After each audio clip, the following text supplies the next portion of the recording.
আরে মা দেখো আমরা হাঁটতে কোথায় চলেছি, আর এখানে তো অনেক সুন্দর সুন্দর ফল। চল যে দেখি ফলগুলো কেমন। এটা তো অনেক সুন্দর দাদা, এগুলোর দাম কত? আচ্ছা খেয়ে দেখি কেমন লাগে। আরে এটা তো দেখতে লিচুর মতো। আচ্ছা বাবা তুমি একটা খেয়ে দেখো এটা কেমন লাগে। আচ্ছা মা দাও। আচ্ছা আমার একটা খেয়ে দেখি কেমন লাগে। আর এটা তো অনেক স্বাদ। আর ওই পাশের দিকে আরো অনেক সুন্দর সুন্দর ফল আছে। আর হ্যাঁ এগুলো আসলে অনেক সুন্দর। আরে এটা তো দেখতে রসুনের মতো। আচ্ছা এটাও খেয়ে দেখি কেমন লাগে। এটা তো খেতে অনেক ভালো লাগছে।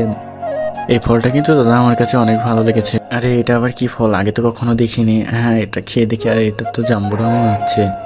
যাই হোক খেয়ে দেখি কেমন লাগে। আজকে মনে হয় ভালো বেচা কেনা হবে, তারা সব ফলগুলো দেখছে। আর এখানে দেখি আম, কাঁঠাল, পেঁপো আর অনেক সুন্দর সুন্দর ফল। এই কমলাটাও খেতে বেশ দারুণ। তার আগে তোমরা যদি আমার মতো বাবা মাকে ভালোবেসে থাকো তাহলে এই ভিডিওতে থাকা একটা লাইক এবং কমেন্ট এবং সাবস্ক্রাইব করে দাও বন্ধুরা। তোমরা যারা যারা মাদককে ভালোবাসবে না তারা লাইক করবে না। আজকে মনে হয় ভালো বেচা কিনা হবে। মনে হচ্ছে তারা সব নিয়ে নেবে। আচ্ছা দাদা ফলগুলো ভালো ছিল, আমরা এখন তাহলে চলে যাই। আর ওরা তো চালাকি করে সব ফল খেয়ে নিয়ে চলে গেল। এবার কি হবে?